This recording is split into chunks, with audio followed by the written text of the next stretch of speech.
Breathe deep. Imagine your legs more limber in Duluth Trading Double Flex Denim. Envision euphorically squatting for that can of suds, bending for your toolbox in a state of bliss, lunging for your laser level on a whole new level. Relax and allow the flex to fill you with ability. Find your inner flex in Double Flex Denim only at Duluth Trading. Mic check. 1, 2. Are we recording? Hi, I'm Michelle Bernstein, an award-winning chef, restaurateur, and mom. I have a lot on my plate, including my psoriatic arthritis symptoms. That's why I was prescribed Cosentyx. It helps me move better. Cosentyx secukinumab is prescribed for people 2 years of age and older with active psoriatic arthritis. Don't use if you're allergic to Cosentyx. Before starting, get checked for tuberculosis. An increased risk of infections and lowered ability to fight them may occur, like tuberculosis or other serious bacterial, fungal, or viral infections. Some were fatal. Tell your doctor if you have an infection or symptoms like fevers, sweats, chills, muscle aches, or cough, had a vaccine or plan to, or if inflammatory bowel disease symptoms develop or worsen. Serious allergic reactions and severe eczema-like skin reactions may occur. Learn more at 1-844-COSENTYX or Cosentyx.com. Ask your rheumatologist about Cosentyx. ¿Ya has clamado a Dios con toda tu alma y aún así el silencio fue la única respuesta? Habacuc también gritó. Él vio la injusticia, sintió el peso del dolor y se atrevió a preguntar, Señor, ¿hasta cuándo? Lo que Dios respondió lo cambió todo. Hoy esa respuesta aún resuena para todos los que sufren en silencio. Quédate conmigo hasta el final de este video. Descubrirás que incluso en el valle más oscuro hay una voz divina esperándote. Si ya has sentido que Dios estaba en silencio en tus días más difíciles, este video es para ti. Ya deja tu me gusta y suscríbete al canal para seguir recibiendo mensajes que fortalecen tu fe en tiempos de incertidumbre. Y comparte con alguien que también necesita escuchar que el justo vivirá por la fe. El libro del profeta Habacuc comienza con un grito casi sofocado. ¿Hasta cuándo, Señor, clamaré yo y tú no me escucharás? El dolor de Habacuc no es silencioso, es ruidoso, intenso, desesperado. Sus palabras atraviesan los siglos y encuentran eco en los que ya se han sentido ignorados por Dios en medio del sufrimiento. Este profeta no habla desde la comodidad, sino desde un lugar de inquietud, donde la fe es herida por lo que los ojos ven.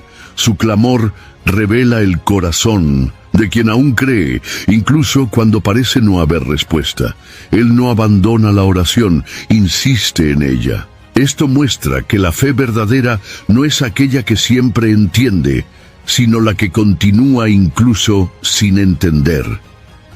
El contexto histórico ayuda a entender la intensidad de este grito. Habacuc vivió en un tiempo de violencia, injusticia social, corrupción e idolatría dentro de Judá. Él no está hablando solo de tragedias personales, sino de una decadencia colectiva, nacional. El pueblo de Dios se había desviado completamente de la alianza, y el caos se instalaba como un virus que contaminaba cada aspecto de la sociedad. La angustia del profeta no era un sentimiento aislado, sino el reflejo de la quiebra moral y espiritual de su generación. Él no estaba solo orando, estaba lamentando. Y lamentar es una forma legítima de espiritualidad en las Escrituras. Habacuc no busca respuestas rápidas, sino comprensión del propósito divino. Él quiere saber por qué Dios permite tanto sufrimiento sin intervenir. Esto confronta la idea común de que un hombre de Dios debe aceptar todo pasivamente. De hecho, los grandes hombres y mujeres de fe, como Moisés, Jeremías y hasta incluso Jesús, levantaron preguntas difíciles ante el dolor. El cuestionamiento del profeta no es rebeldía, es intimidad. Solo pregunta quien confía en que puede ser escuchado. Solo lamenta con Dios quien cree que Él se preocupa.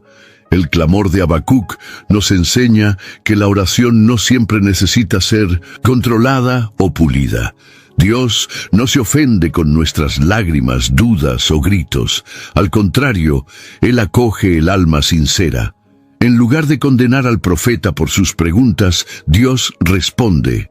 Y esta respuesta no llega con la rapidez de un chasquido, sino con la profundidad de un proceso. Antes de cambiar la situación externa, Dios comienza a trabajar en el interior de su siervo.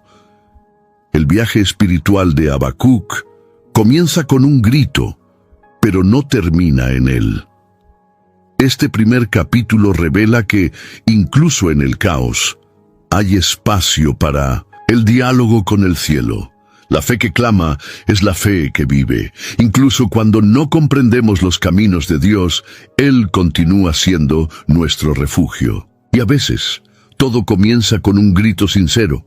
Señor, ¿hasta cuándo? El escenario descrito por Habacuc es de desorden moral generalizado. Él observa la opresión triunfando, la violencia extendiéndose como plaga y los perversos prosperando, mientras los justos son silenciados. No se trata de una crisis momentánea, sino de una realidad que se prolonga. La injusticia había dejado de ser escándalo y se había convertido en rutina. La pregunta que surge no es solo ¿por qué existe el mal?, sino ¿por qué Dios permite que el mal impere por tanto tiempo? Habacuc asiste a la distorsión de la ley, al debilitamiento del derecho, y su alma se angustia. El mal se había institucionalizado. Este retrato se repite en diversas épocas de la historia humana. Cuando la maldad se convierte en parte del sistema, la sensación de impotencia se instala. El profeta ve el tribunal sin justicia, el gobierno sin equidad, la religión sin verdad. La corrupción está arraigada en las estructuras. El pueblo, antes llamado a ser luz entre las naciones, ahora camina en tinieblas. Y lo más doloroso es que Dios permanece en silencio, o al menos esa es la percepción del profeta. La ausencia de respuesta suena como aprobación, y eso genera un conflicto interno profundo. Habacuc expresa lo que muchos sienten, pero pocos se atreven a decir. La sensación de que Dios se está demorando demasiado. Y esta demora parece una omisión. Sin embargo, el silencio de Dios no es indiferencia. Muchas veces, Él está preparando algo mayor, algo que no cabe en los límites de nuestra comprensión inmediata. El tiempo de Dios lleva propósitos eternos, incluso cuando todo parece perdido. El profeta aún no lo sabe, pero su indignación será el suelo fértil donde una revelación transformadora brotará. La banalización del mal es una alerta para todas las generaciones. Cuando dejamos de indignarnos, perdemos la sensibilidad espiritual. Habacuc nos llama a despertar. Su lamento es un clamor por justicia, por restauración, por una acción divina que rescate la dignidad humana. Su valentía para confrontar la realidad inspira a quienes también se sienten sofocados por el peso de la injusticia diaria. Él no acepta la normalización del error. Su espíritu se niega a acostumbrarse a la perversidad. Este subtema nos invita a mirar a nuestro alrededor e identificar dónde la injusticia también se ha convertido en rutina hoy. ¿Cómo reaccionamos ante esto? ¿Todavía lloramos por el dolor del prójimo o ya estamos anestesiados? Habacuc nos provoca a salir de la indiferencia y volver a sentir con profundidad.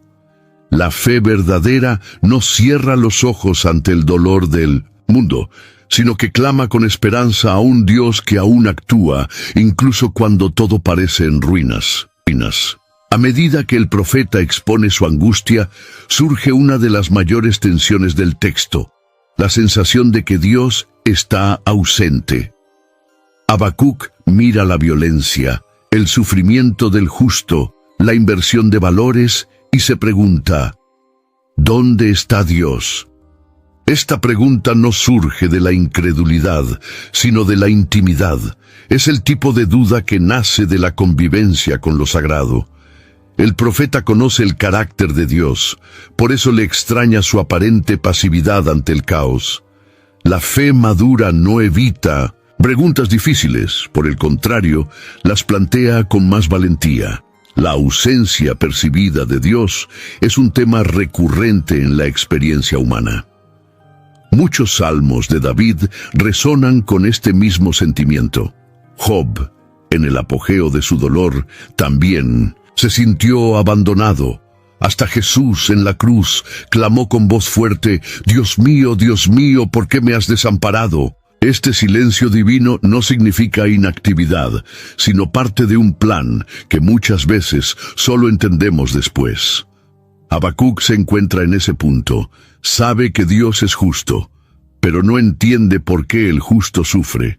Sabe que Dios es poderoso, pero se pregunta por qué los poderosos corrompen todo impunemente.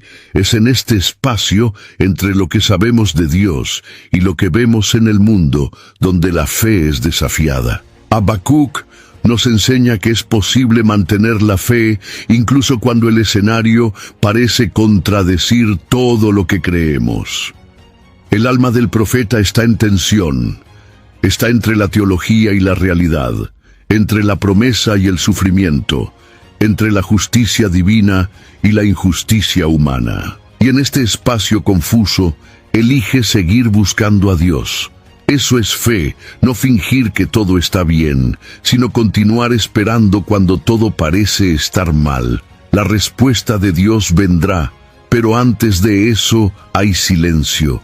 Y ese silencio, por más doloroso que sea, es también un llamado a la confianza profunda.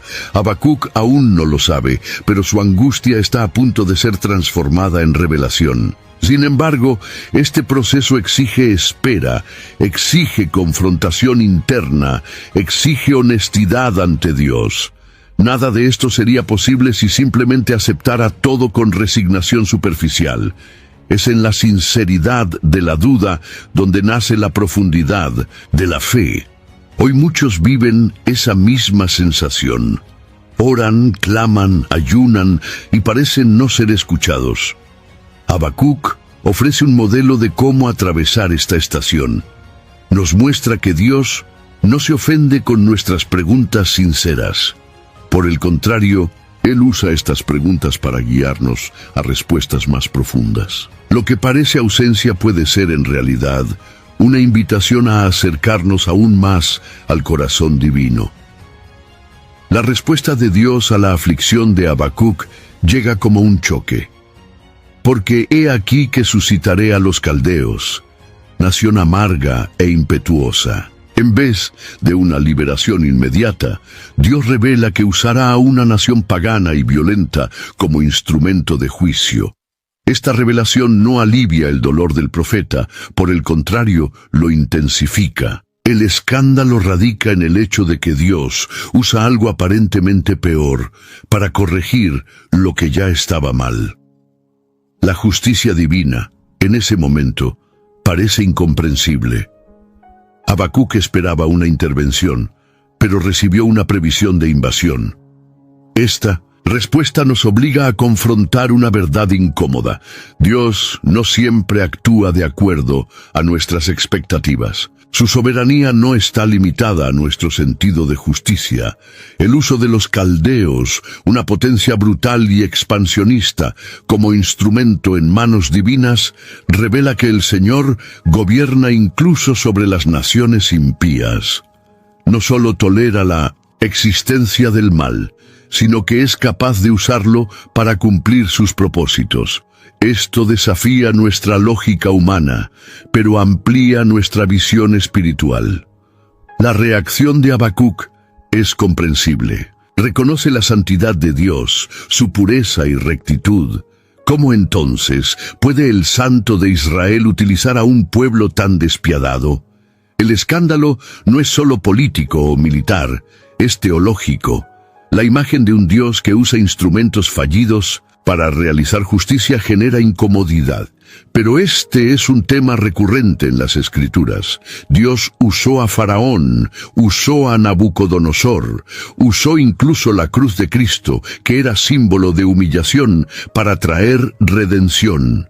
Su actuar trasciende nuestras categorías. En el fondo, lo que asusta a Habacuc es darse cuenta de que el control divino es absoluto. Nada escapa al dominio del Altísimo, ni siquiera el caos. No es un espectador pasivo de la historia, Él es el Señor de ella. Pero esto no significa que apruebe todo lo que sucede. Significa que redime incluso los peores instrumentos, transformando tragedias en caminos para su voluntad. El profeta está siendo invitado a ver más allá de lo inmediato.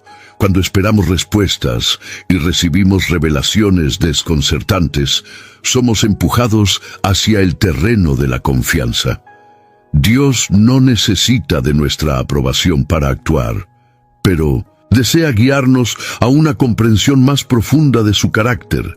Habacuc está siendo moldeado no solo como mensajero, sino como testigo de una fe que atraviesa escándalos sin perder la esperanza. La descripción de los caldeos hecha por Dios a Habacuc es aterradora. Ellos son rápidos como leopardos, feroces como lobos por la noche, arrogantes, temidos y actúan conforme a su propia fuerza. Running a business comes with a lot of what-ifs. But luckily, there's a simple answer to them. Shopify. It's the commerce platform behind millions of businesses, including Thrive Cosmetics and Momofuku. And it'll help you with everything you need.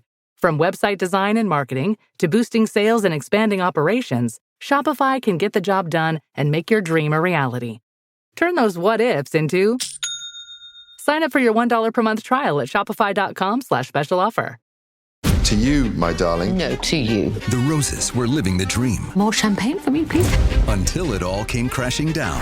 He got fired. Fired? From the director of Meet the Parents. You're a failure. Women don't like that. If you need a shoulder or an inner thigh to lean on.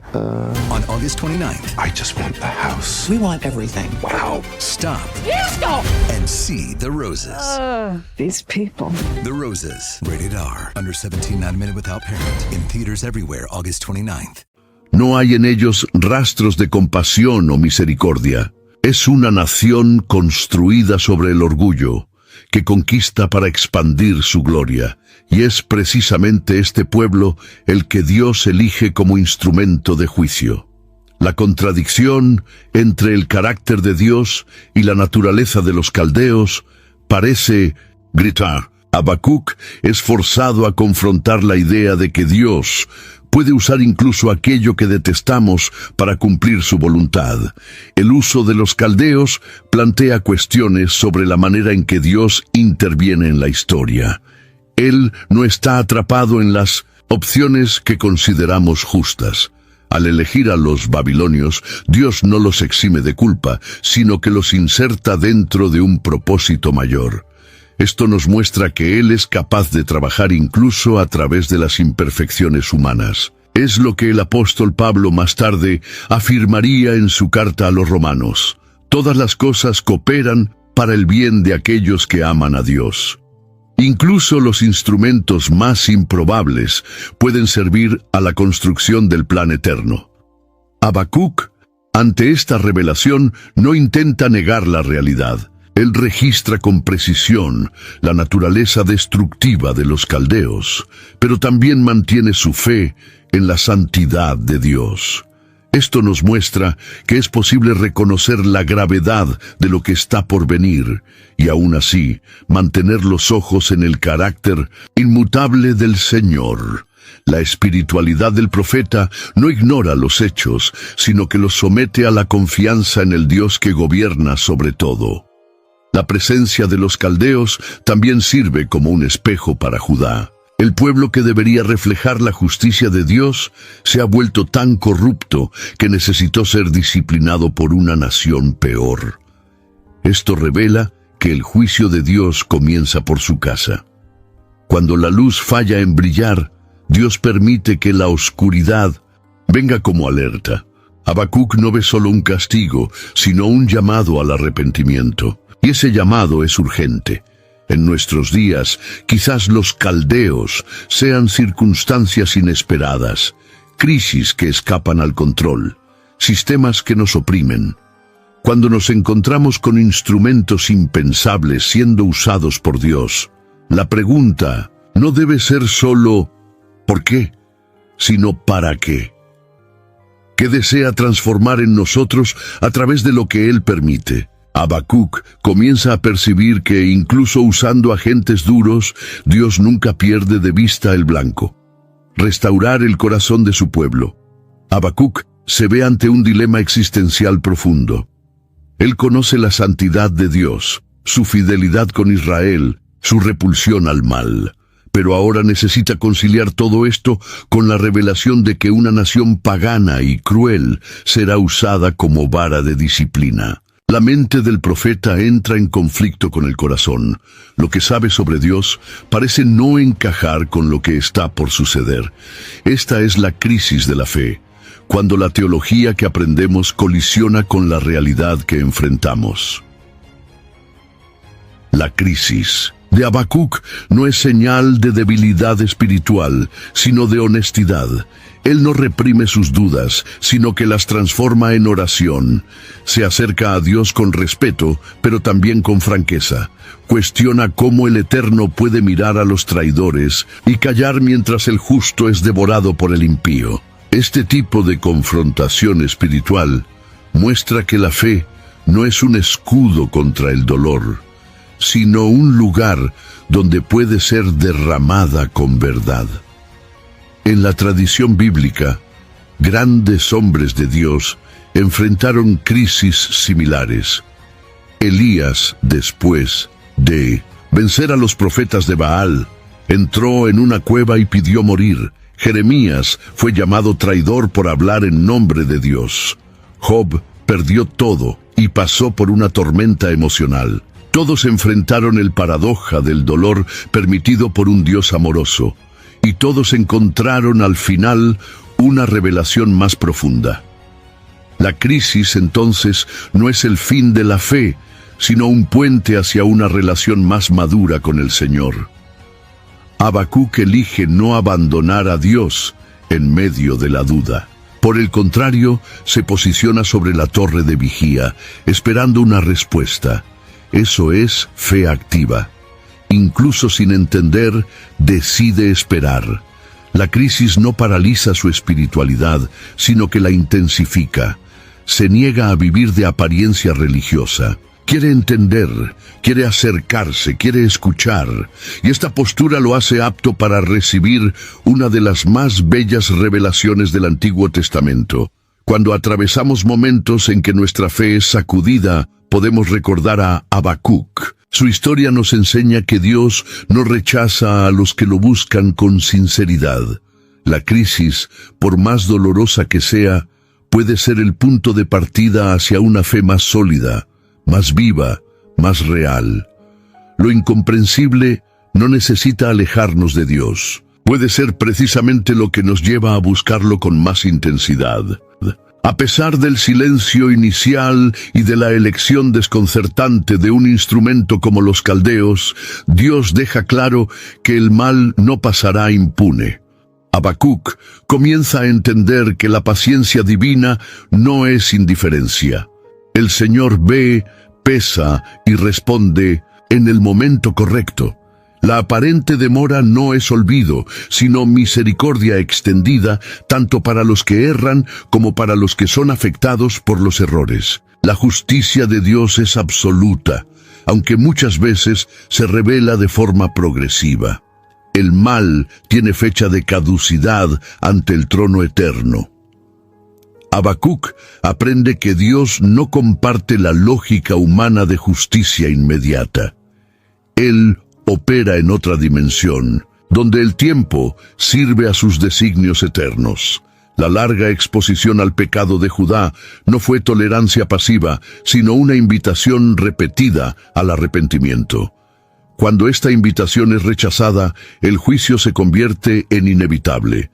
Dios no se alegra con la destrucción, pero tampoco compromete su santidad para agradar al hombre. La justicia es parte de su carácter tanto como el amor. Toda la Biblia confirma este principio. En el libro de Eclesiastés leemos que, aunque el juicio contra una mala obra no se ejecute pronto, Él vendrá. El profeta Isaías declara que Dios se levanta para juzgar con justicia. En Apocalipsis, los mártires claman bajo el altar por justicia y reciben la garantía de que no tardará. Habacuc, inserto en este mismo flujo de revelación, percibe que Dios ve todo y no deja nada sin respuesta. Incluso cuando usa instrumentos impíos como los caldeos, Dios no los absuelve de sus propios pecados. Ellos también serán juzgados. Esta es una clave esencial. Dios puede usar, pero no aprueba el mal. Él transforma lo que es perverso en herramienta momentánea, sin jamás compactuar con su esencia. El juicio sobre Judá no anula el juicio posterior sobre Babilonia. Cada acción será pesada con justicia perfecta. Para nosotros, esto trae consuelo y responsabilidad. Consuelo porque el sufrimiento causado por la injusticia humana no pasará desapercibido. Responsabilidad porque, si Dios disciplina a su propio pueblo, ¿qué hará con los que viven deliberadamente en la maldad? Habacuc comienza a percibir que el juicio de Dios es abarcador, no parcial. Nadie escapa de su verdad, y esto lo prepara para recibir una palabra que cambiaría la historia de la fe. Habacuc decide colocarse en la torre de vigía, esperando una respuesta, y Dios habla. Pero la respuesta no llega en forma de solución inmediata, sino como una visión que debe ser escrita, preservada y aguardada, porque la visión aún está por cumplirse en el tiempo determinado. Si tarda, espéralo, porque ciertamente vendrá. El Señor está enseñando que la justicia no opera en el tiempo de la ansiedad humana, sino en el compás exacto de la eternidad. El tiempo de Dios es perfecto, aunque muchas veces parezca retrasado para nuestros corazones afligidos. Esta espera exigida del profeta no es una pasividad estéril, sino una espera activa, cargada de fe. Dios está diciendo, verás lo que estoy haciendo, pero necesitas confiar en mi calendario. Aquí, el problema no es la ausencia de acción divina, sino la dificultad del hombre en alinear su expectativa con el ritmo celestial. La fe, en mi Indonesia, este contexto pasa a ser medida no por cuánto sentimos, sino por cuánto confiamos incluso cuando nada parece suceder. A lo largo de las Escrituras, Dios trabaja con tiempos y estaciones. José estuvo años en prisiones antes de convertirse en gobernador. David fue ungido rey y tuvo que huir de Saúl durante mucho tiempo antes de asumir el trono. Jesús esperó 30 años antes de iniciar su ministerio. Hay algo en común en estos ejemplos. El tiempo de espera moldea el corazón. No es un tiempo desperdiciado, sino un tiempo de preparación, donde el carácter se refina y la visión madura. La orden de escribir la visión también revela un aspecto importante. No era solo para Habacuc, sino para las generaciones futuras. Cuando Dios habla, no lo hace solo para el momento, sino para la eternidad. La respuesta que el profeta recibiría trascendería su contexto histórico y resonaría por siglos, alcanzándonos hasta nosotros. Lo que parecía un simple mensaje local, en realidad, se convertiría en un pilar de la fe cristiana. Habacuc aprende que la fe no es solo confianza en lo que Dios puede hacer, sino paciencia para esperar que Él actúe en el momento adecuado. Y esto nos desafía profundamente. En una cultura de inmediatez, donde todo necesita ser rápido, la invitación a esperar es casi revolucionaria. Pero es precisamente en esta espera que nacen los frutos más duraderos de la fe. El tiempo de Dios siempre trae la respuesta exacta, en el momento exacto, incluso si nuestros ojos tardan en ver. En medio de la respuesta de Dios, una frase brilla con fuerza singular: el justo vivirá por su fe. Esta declaración se ha convertido en un hito en la teología bíblica, siendo citada posteriormente por el apóstol Pablo en su carta a los Romanos y a los Gálatas, además de aparecer en la carta a los Hebreos. Ella resume en pocas palabras una verdad profunda. La vida del justo no se basa en circunstancias, sino en la plena confianza en el carácter de Dios. Esta fe no es un sentimiento pasajero, sino un estilo de vida, una postura ante el mundo y lo invisible. Para Habacuc, esta revelación viene como ancla en medio de la tempestad. Dios no cambia la situación inmediatamente, pero le da al profeta una visión que sostiene. El justo no vive por la vista, por la comodidad o por la ausencia de dolor. Él vive por fe, y esta fe es activa, resistente, comprometida. Es una fe que camina, incluso en la oscuridad, que cree, incluso sin ver, que espera, incluso cuando todo parece perdido. No es la fe de todo saldrá bien, sino la fe de aunque todo se desmorone, Dios permanece fiel. Esta declaración de Dios es en realidad una convocatoria. Él está llamando a su pueblo a una forma nueva de caminar, no por garantías visibles, sino por convicciones invisibles. Esta fe no niega la realidad, sino que la somete a la soberanía de Dios. Ella no evita el sufrimiento, sino que lo atraviesa con esperanza. Para Habacuc, esta verdad se convierte en el eje de toda su transformación espiritual. Él sale del lugar de la inquietud hacia el de la confianza inquebrantable. A lo largo de la historia, esta frase ha servido de base para revoluciones espirituales. Fue con ella que Martín Lutero dio inicio a la Reforma Protestante, al entender que la salvación no se alcanza por obras, sino por fe. Esta fe, nacida en medio del dolor de un profeta perplejo, se transformó en fundamento de toda una generación. Y hasta hoy sigue siendo la respuesta ante las crisis más profundas. El llamado a la fe es también un llamado a la resistencia. Habacuc percibe que el justo puede vivir en medio de la injusticia siempre que confíe en el Dios justo. Puede atravesar tiempos difíciles siempre que mantenga los ojos en el Señor. La fe, en este contexto, no es solo medio de salvación, sino modo de supervivencia. Vivir por fe es llevar dentro de sí una certeza que nada en este mundo puede borrar. Dios es digno de confianza, incluso cuando todo lo demás falla. Habacuc comienza a ver que el mundo, por más desordenado que parezca, no ha escapado del control de Dios. Él percibe que el Señor no solo es consciente del caos, sino que lo gobierna de forma soberana. Esto no significa que Dios sea el autor del mal, sino que ningún mal es lo suficientemente grande como para impedir la ejecución de sus planes.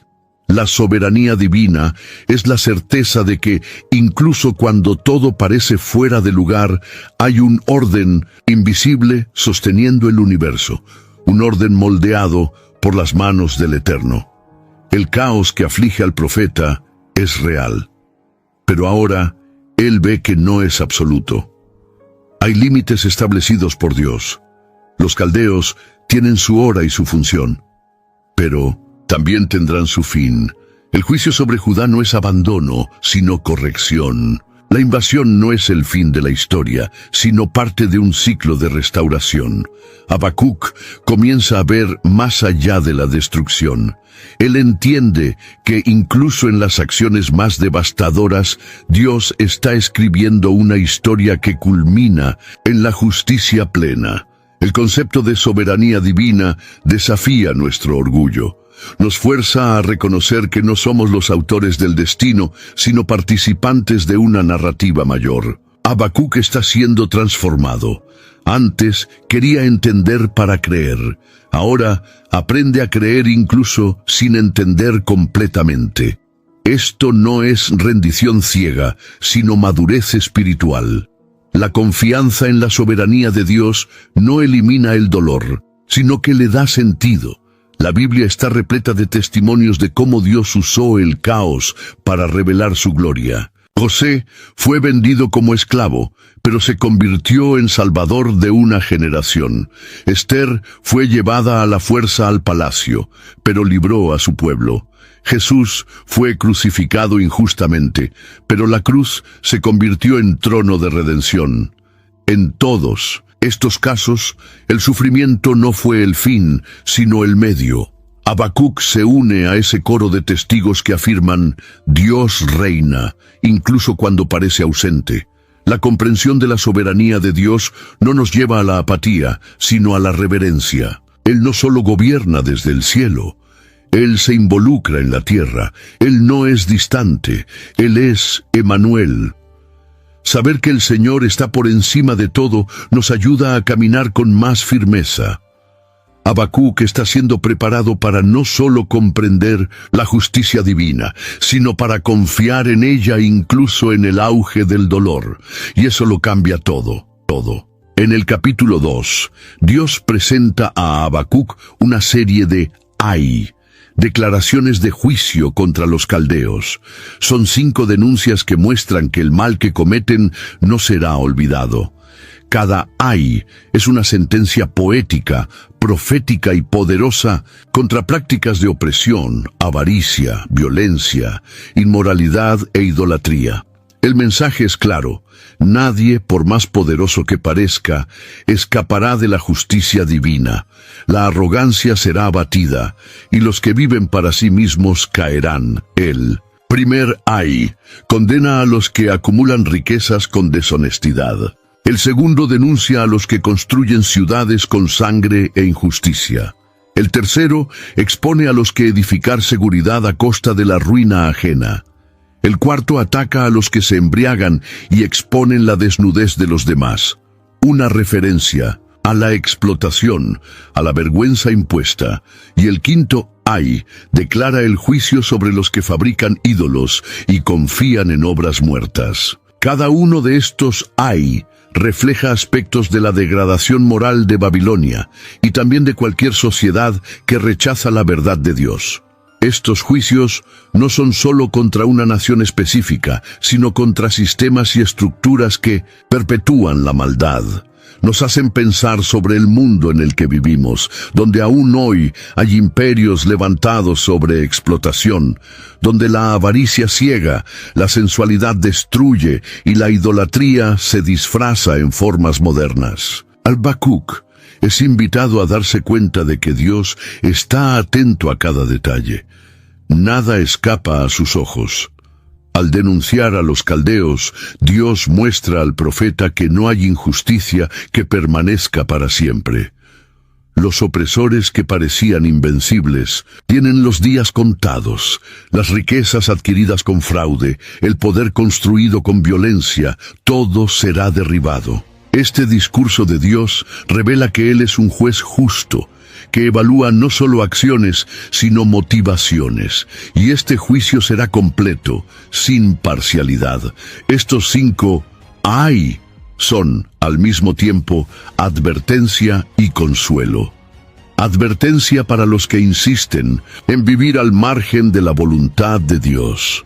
Consuelo para los que sufren bajo la injusticia. Habacuc comienza a ver que el juicio de Dios no es solo contra Judá, sino también contra sus opresores. El Señor no hace acepción de pueblos, juzga con equidad. Y esta revelación renueva la esperanza del profeta.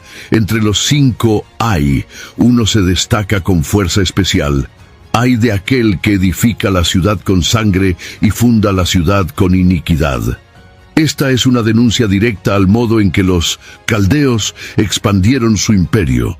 Conquistaron territorios a base de la espada, levantaron fortalezas sobre cadáveres y edificaron su gloria personal a costa de la destrucción de pueblos enteros. Dios ve cada piedra manchada de sangre, cada palacio erguido con sudor y lágrima ajena. La justicia divina no ignora el origen de las riquezas humanas. Este habla mucho al mundo contemporáneo. You're tuned into Auto Intelligence, live from Auto Trader, where data, tools, and your preferences sync to make your car shopping smooth. They're searching inventory. Oh, yeah. They find what you need. They're gonna find it. You can make a budget for your wallet to help you succeed. Pricing's precise and true. So true. It's smarter car shopping. Ooh. Just for you. Oh, it's just for you. Find your next ride at autotrader.com. Powered by Auto Intelligence. ¿Cuántas estructuras de poder hoy han sido levantadas sobre injusticias pasadas? ¿Cuántos sistemas fueron construidos explotando a los más débiles? La voz de Dios a través de Habacuc resuena más allá de Babilonia. Denuncia cualquier forma de grandeza que no sea acompañada de integridad. El Señor deja claro que no se impresiona con construcciones humanas cuando nacen del pecado. Habacuc es confrontado con una nueva capa de justicia. Dios no está solo interesado en el resultado, sino en el proceso. No basta con conquistar, es necesario conquistar con rectitud. Este principio vale para individuos, familias, iglesias, empresas y naciones. Todo lo que se edifica sobre opresión está destinado a caer. El juicio no tarda, solo madura. Y, cuando llega, revela los verdaderos cimientos sobre los cuales todo fue construido. La imagen del imperio construido con sangre también simboliza el intento humano de convertirse en Dios. Babilonia buscaba gloria propia, poder absoluto, dominio irrestricto, pero solo hay un trono eterno. Cada vez que el hombre intenta usurpar ese lugar, es confrontado por la justicia del Altísimo. Habacuc ve que no existe estabilidad fuera de la voluntad de Dios. Los imperios que hoy parecen sólidos pueden caer con un soplo de su boca. Este ay despierta la conciencia del profeta y la nuestra. Nos lleva a reevaluar los cimientos sobre los cuales hemos edificado nuestra vida. ¿Son justos? ¿Son santos? ¿Están alineados con el corazón de Dios? Habacuc comienza a ver que el problema no era solo el mal de afuera, sino también el peligro de conformarse a estructuras erróneas, y la respuesta de Dios al denunciar los imperios de sangre es una invitación a construir con verdad. En el quinto y último ay, Dios denuncia a aquellos que confían en ídolos hechos por manos humanas. Él dice: ay de aquel que dice a la madera, despierta, y a la piedra muda, despierta. Una reprensión cargada de ironía, pero también de dolor. El Señor está señalando lo absurdo de entregarse a aquello que no tiene vida, de buscar dirección en algo que no puede oír ni responder. Habacuc entiende que la idolatría no es solo un error religioso, sino una ceguera espiritual que lleva a la destrucción. La idolatría es el intento humano de sustituir a Dios por algo que podamos controlar. Es el deseo de tener un Dios moldeado a la imagen de nuestro corazón, que diga siempre sí, que no confronte, que no exija transformación. En Babilonia, esto se manifestaba en imágenes de oro, plata, madera. Hoy, asume formas más sofisticadas: dinero, estatus, ideologías, hasta incluso personas. Todo lo que ocupa el centro de nuestro corazón, el lugar de Dios, se convierte en ídolo y más tarde o más temprano nos ciega. La gran tragedia de la idolatría no es solo la falsedad de los ídolos, sino cuánto nos vuelven insensibles. El corazón idólatra se endurece. Ya no escucha la verdad, ya no percibe el mal, ya no siente el clamor del otro. La idolatría crea una ilusión de poder, pero en el fondo aprisiona. Y Dios, en su justicia, confronta esa ilusión. Él muestra a Habacuc que toda confianza depositada en lo que está muerto será frustrada. Lo que no puede hablar, no puede salvar. El contraste con Dios es llamativo.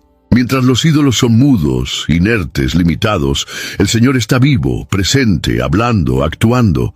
Él no necesita adornos para mostrar su gloria. Él no es fabricado, Él es el creador. Habacuc comienza a darse cuenta de que el mundo, que parecía tan firme, era en realidad sostenido por mentiras frágiles. La idolatría de los caldeos era su talón de Aquiles, y lo mismo vale para cualquier persona o sociedad que construye su identidad lejos del Dios vivo. Esta denuncia final prepara al profeta para la transición más profunda de su jornada, la reverencia. Antes de cualquier cambio externo, Habacuc necesita reconocer que solo hay un trono, una voz, un Dios, y todo lo que no viene de él llevará a la ruina. Él entiende que el primer paso para ver la justicia restaurada es derribar los ídolos que oscurecen la visión, y ese es un llamado urgente para nosotros también. Justo después de denunciar la idolatría, Dios hace una declaración poderosa. El Señor, sin embargo, está en su santo templo. Cállete ante Él toda la tierra. Este no es un silencio de ausencia, sino de reverencia. Dios no está inactivo, está entronizado. Habacuc es conducido de la inquietud a la contemplación. Antes, sus palabras eran preguntas. Ahora, su corazón comienza a silenciarse para escuchar. El silencio ante el templo es el preludio de la visión que está a punto de ser revelada en forma de cántico. Este silencio es espiritual. No es solo la ausencia de sonido, sino la suspensión de la ansiedad, de la prisa, del juicio precipitado. Es el tipo de quietud que permite percibir la presencia de Dios. El profeta ya ha dicho todo lo que podía, ya ha cuestionado, ya ha oído respuestas difíciles. Ahora es hora de adorar en silencio. La verdadera comprensión no viene solo por las palabras, sino por la contemplación de la santidad. Habacuc está siendo despojado de sus certezas para recibir algo mucho mayor. El templo representa el gobierno absoluto de Dios. Es el lugar donde su gloria habita. Cuando toda la tierra se calla ante el Señor, se reconoce que hay un único rey, un único juez, una única voz que merece ser escuchada por encima de todas las demás. Este silencio es un acto de adoración, pero también de entrega. Habacuc, que antes gritaba por respuestas, ahora se arrodilla ante la majestad divina. Se da cuenta de que la verdadera respuesta de Dios es la revelación del propio Dios. En medio del caos, Dios está entronizado. En medio del dolor, Él sigue siendo santo. Esta conciencia lo cambia todo. El profeta deja de ver solo la injusticia de los hombres y comienza a ver la santidad del Eterno. No es que los problemas hayan desaparecido, sino que el enfoque ha cambiado. El silencio que prepara la visión es aquel que nace de la fe. Es cuando dejamos de intentar controlar a Dios y simplemente nos presentamos ante Él en reverencia. Este momento de silencio es un divisor de aguas en la jornada de Habacuc. Ya no está tratando de probar un punto o defender su angustia. Ahora está listo para ver el mundo desde la perspectiva del trono de Dios. El profeta aprendió que a veces el mayor acto de fe no es hablar, sino callar, y en ese callar permitir que Dios revele lo que realmente importa. Esta declaración no es solo poética, es teológica, poderosa, transformadora. Al afirmar que el Señor está en su santo templo, Dios está diciendo: yo continúo reinando, incluso si no comprendes todo ahora. Habacuc es transportado del escenario de destrucción a una visión de estabilidad eterna. El templo simboliza el centro del gobierno divino. Mientras los reinos humanos se agitan, el trono de Dios permanece firme, inamovible, santo. La visión del templo es un antídoto contra la desesperación. Muestra que hay un lugar por encima de las circunstancias, donde Dios está sentado, observando, dirigiendo la historia con sabiduría y justicia. Habacuc entiende que la realidad última no es la opresión de Babilonia, ni la crisis en Judá. La realidad suprema es que Dios reina, y eso no es una metáfora, es una verdad que sostiene el universo. Al reconocer al Señor en el templo, Habacuc redirige su fe. Ya no está más enfocado en los caldeos, en la injusticia, en las preguntas sin respuesta. Su corazón se vuelve hacia el Dios que gobierna todo, y esta visión cambia su postura. Ya no está más en el suelo de la duda, sino en lo alto de la torre de la adoración. No está más postrado por el miedo, sino firme por la fe. El templo se convierte en símbolo de la centralidad de Dios en su vida. Esta imagen se repite en las Escrituras. Isaías vio al Señor sentado sobre un alto y sublime trono. Ezequiel vio la gloria de Dios en el templo. Juan, en la isla de Patmos, vio al Cordero en el centro del trono. Cada uno de estos hombres fue transformado por esta visión. Habacuc ahora entra en esta línea de profetas que, ante el trono, encontraron no solo respuestas, sino sentido para su existencia. Frente a esta revelación no queda argumento, solo reverencia. El Señor está en su templo, no ha sido destronado por la crisis, no ha sido vencido por la injusticia, no ha sido sorprendido por el caos. Él sigue allí, reinando con justicia, rodeado de gloria, listo para actuar en el momento adecuado. Habacuc no necesita más ver el cambio afuera, porque dentro de él todo ya ha comenzado a cambiar. Después de tanto clamor, silencio y revelación, Habacuc sorprende al iniciar el capítulo 3 con un cántico. Ora, pero su oración es poética, litúrgica, llena de exaltación. This is an ad. I hate it! An ad for crisp, refreshing Angry Orchard hard cider. That is refreshing. An ad that interrupted your podcast. I hate being interrupted! To remind you to stop being angry at me and crack open an Angry Orchard. That's a good idea. Don't get angry! Get Orchard. Angry Orchard Cider Company, LLC. AngryOrchard.com. Please drink responsibly. Angry Orchard is a hard cider with other natural flavors. Ah, Smart Water Alkaline with antioxidant. Whoa, that's refreshing. And a 9.5 plus pH for every way you move. I did take a Spain class today. Restoring like a pro. Smart Water Alkaline with antioxidant. For those with a taste for taste. Grab yours today.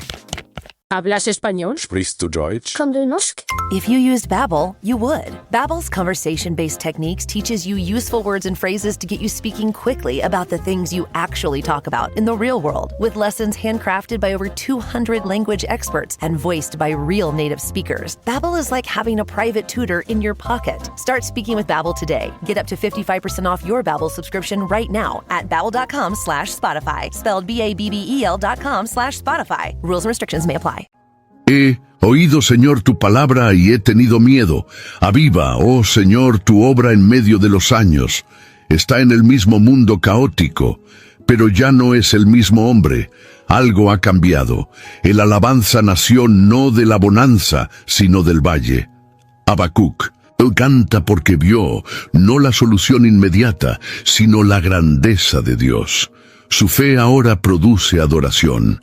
Este cántico tiene raíces profundas. Es una respuesta no a lo que Dios aún ha hecho, sino a lo que Dios es. Recuerda los hechos del Señor en el pasado, la manifestación en el monte Sinaí, el poder sobre la creación, el juicio sobre las naciones. Recuerda que Dios ya intervino antes y por eso puede intervenir nuevamente. Este tipo de alabanza no se mueve por el presente, sino sostenido por la memoria de la fidelidad divina. Habacuc nos enseña que recordar también es un acto de fe. Adorar en medio de la incertidumbre es una elección valiente. Habacuc aún ve la amenaza de los caldeos, aún vive con la crisis en Judá, pero decide cantar. Esto no es alienación, es resistencia espiritual. La alabanza se convierte en un acto profético, anuncia que incluso sin ver, Él cree, incluso sin cosechar, confía, incluso sin flores en el campo, se alegra. El valle no es el fin, es el escenario donde brota una fe inquebrantable. Este tipo de adoración es raro pero precioso, no depende de circunstancias favorables. Es fruto de una revelación del carácter inmutable de Dios. Habacuc ahora comprende que la alabanza más pura es aquella que nace cuando todo está oscuro. Canta, porque descubrió que Dios no necesita cambiar las cosas para ser digno. Él es digno porque es eterno, santo, glorioso. Eso es suficiente.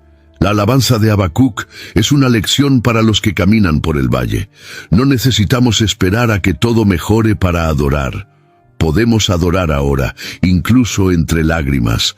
Podemos levantar nuestras voces, no porque todo vaya bien, sino porque Dios sigue siendo Dios. Habacuc nos muestra que la fe, cuando madura, canta incluso en los desiertos. Quizás ningún verso sea tan emblemático en el libro de Habacuc como este.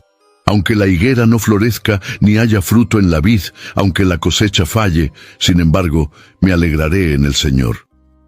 Estas palabras resuenan siglos después con una fuerza inquebrantable. Representan una fe que trasciende la lógica, que no se basa en lo que se tiene, sino en quién es Dios. Habacuc declara que, aun si todo sale mal, su corazón seguirá firme. Cada aunque descrito por él representa una pérdida. La higuera simboliza placer, la vid, prosperidad, el campo, sustento, el establo, seguridad. Habacuc está pintando un escenario de colapso total. No queda nada, y aún así, él elige alegrarse. Esto no es optimismo superficial. Es la fe más profunda que alguien puede expresar, la que permanece viva incluso cuando todo lo demás muere a su alrededor. Esta declaración transforma a Habacuc de un interrogador afligido en un adorador valiente. No niega la realidad, pero elige una respuesta que sobrepasa las circunstancias. El sin embargo que pronuncia es un puente entre la desesperación y la esperanza. No espera ver para creer. Cree y por eso se alegra. Es la misma fe que movió a Abraham, que motivó a Job, que sustentó a los mártires. Una fe que no exige garantías, sino que se asienta en el carácter de Dios. Hay algo revolucionario en esta postura. En un mundo movido por resultados, Habacuc muestra una espiritualidad basada en la relación. No depende de lo que Dios hace, depende de quién es Dios. Y por eso, incluso sin higos, sin uvas, sin ganado, aún tiene motivos para alabar. Alegría de él no está en la abundancia, sino en la presencia divina. Esto es fe en su forma más pura. Este fragmento final es una invitación para todos los que ya han pasado por pérdidas. Habacuc nos dice, puede que ya no tengas lo que tenías, puede que ya no veas lo que veías, pero aún puedes alegrarte, porque Dios no ha cambiado. Él permanece, y eso es más que suficiente para sostener un alma cansada. La alegría del Señor es nuestra fuerza. Y Habacuc encontró esa fuerza incluso en medio de la sequía. El libro concluye con una afirmación de poder. El Señor Dios es mi fuerza, y hará mis pies como los de la sierva, y me hará andar sobre mis alturas. Habacuc no termina su camino en desesperación, sino en triunfo. Aquel que comenzó gritando, ahora confía. Aquel que cuestionaba, ahora camina. Y no camina en cualquier lugar. Camina en las alturas, lugares de visión, estabilidad y victoria. Dios no solo respondió a sus preguntas, Dios lo fortaleció para vivir por encima de ellas. La imagen de la sierva es bellísima. Representa ligereza, agilidad, seguridad en terrenos empinados. Habacuc está diciendo, aunque el camino siga siendo difícil, Dios me dará pies preparados. Esto es más que una metáfora. Es la realidad espiritual de quien descubre que la fuente de su fuerza no está en sí mismo, sino en Dios. La fuerza que lo sostiene no es emocional ni física, es sobrenatural. Esa fuerza es el resultado de la revelación. Habacuc vio un trono, vio la santidad, vio el tiempo de Dios, vio la justicia que vendrá, y ahora puede caminar con confianza. Su dolor no ha desaparecido, pero su perspectiva ha cambiado. Ya no es el mismo. La fuerza que lo levanta no proviene de promesas no cumplidas, sino de la certeza de que Dios es su salvación, su escudo, su refugio. Eso es suficiente. Este versículo final también es un recordatorio de que Dios no nos llama a sobrevivir, sino a caminar sobre las alturas. No estamos llamados a arrastrarnos por la vida, sino a caminar con firmeza, incluso en terrenos resbaladizos. La vida no tiene que ser perfecta para que vivamos con firmeza. Lo que necesitamos es la fuerza del Señor. Habacuc nos muestra que esa fuerza está disponible, incluso en los peores días. El libro termina como un cántico, un salmo de victoria. El dolor no tuvo la última palabra. La fe triunfó. Y Habacuc, el profeta que se atrevió a preguntar ¿por qué?, termina diciendo yo confío. Esa es la fuerza que viene del Dios de la salvación.